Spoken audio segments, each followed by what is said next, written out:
This ex-FBI agent went scorched earth on Comey. Which was completely inappropriate, out of his lane. That's at the moment that I knew that the FBI had been politically weaponized.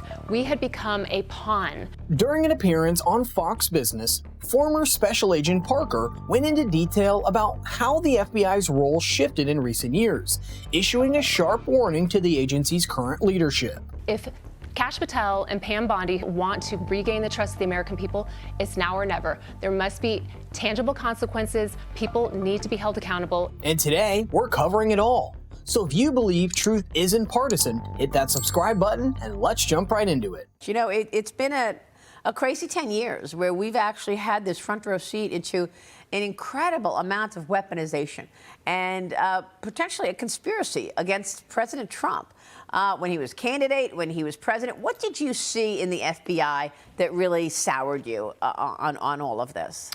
James Comey changed the game, and I would tell you that on July 5th of 2016, when he got out on that press conference and he stood before the American people and said that no reasonable prosecutor would charge Hillary Clinton, and then made this prosecutorial decision, which was completely inappropriate, out of his lane, that's at the moment that I knew that the FBI had been politically weaponized. We had become a pawn, and it was wrong, and it just continued to ramp up. Again, that's back in 2016.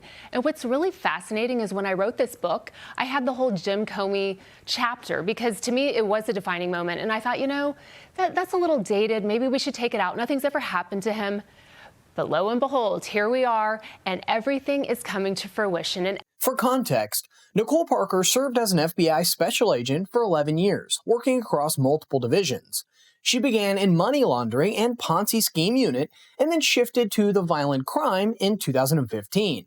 So when she speaks about the agency's mission, it comes from real frontline experience. As for Comey, his time at the Bureau did more harm than good. He brought politics right back into the agency's core, something not seen at this level since the FBI was spying on civil rights leaders. First, he cleared Hillary over the email scandal, then reopened the case, then greenlit Crossfire Hurricane, and then the chain reaction hasn't stopped since. Nicole explained how these decisions didn't just impact public perception, but deeply affected how the agency functions from the inside. So let's just hear it directly from her. You were doing good work in Florida. You were pursuing crime, getting the bad guys. You lost your dear friend Laura. You write about all of that in your book. How was it happening in real time that you were getting direction, your colleagues were getting direction? Don't cover this because it's political, cover that, pursue this, don't pursue that. Give us some real stories in terms of what happened. So again, over the years, we all were feeling it, but I was fighting violent crime. I was working with amazing warriors. We're just trying to ignore it and just say, you know what, that's not my problem. That's happening up at WFO in DC. But it continued to trickle down so badly that, Maria, I would go out to conduct interviews or recruit sources, and people would literally slam the door in my face and say, I can't trust you. I don't trust the FBI. Are you like Peter Strzok and Lisa Page? And I was constantly having to justify, no, I'm an honest, hard worker. I came here for pure motives. I'm just trying to protect children, protect the American people, stop violent crime.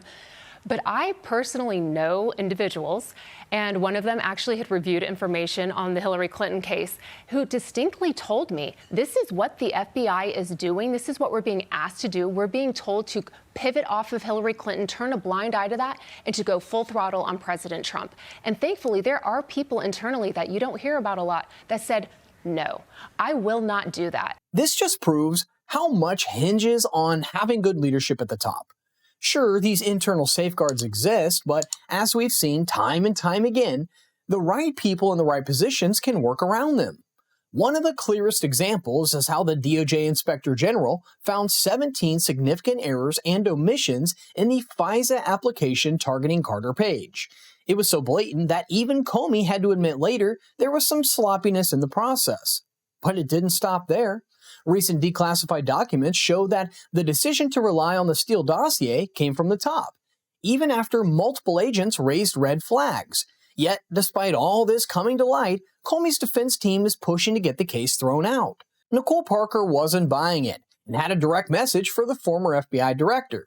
But before we play or take, a quick reminder, we just launched our merch store. It's amazing, you're gonna love it, and every purchase helps us continue bringing you stories that the media tries to bury. So make sure you check it out. Now back to the video. Comey is pushing to get this case dismissed altogether. He's facing 2 federal counts of making false statements to Congress and obstruction of a criminal proceeding.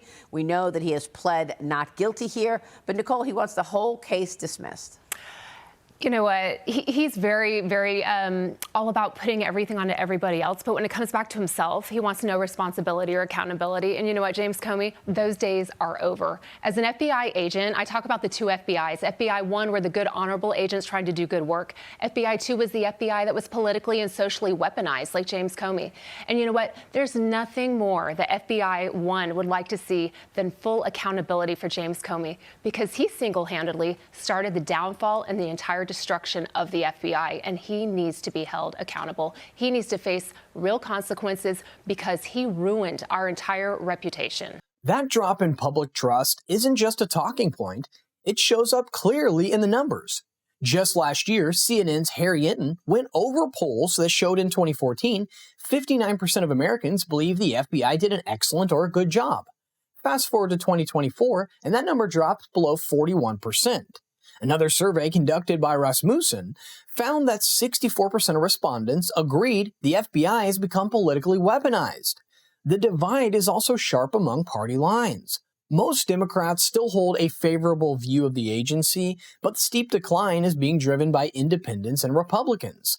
That shift didn't happen overnight. When political agendas started shaping the actions of the nation's top law enforcement agency, things are bound to go south.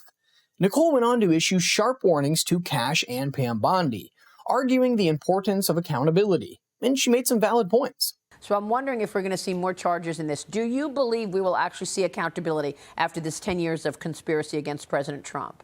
Maria, if the American people ever want to trust the FBI again, they have to have and see full transparency and full accountability. This is it. This is their one moment. You know what? They've gone off the rails for over 10 years. If Kash Patel and Pam Bondi, who I firmly am believers in Pam Bondi. I worked with her very closely in Florida on the Parkland school shooting. She is a woman of honor and integrity and respect.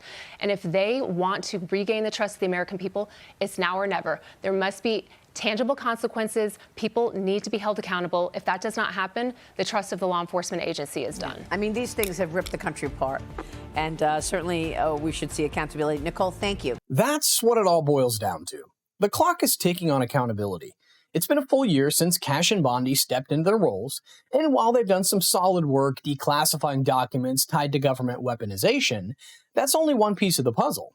At some point, justice has to follow. Without real consequences for the people behind the misuse of power, all the effort risks turning into nothing more than political theater. The public isn't just looking for transparency, they're waiting to see if anyone's going to be held accountable. Because if not, what was the point of exposing it all? Let me know in the comments your thoughts on the story. Don't forget to like and subscribe. And remember, keep thinking.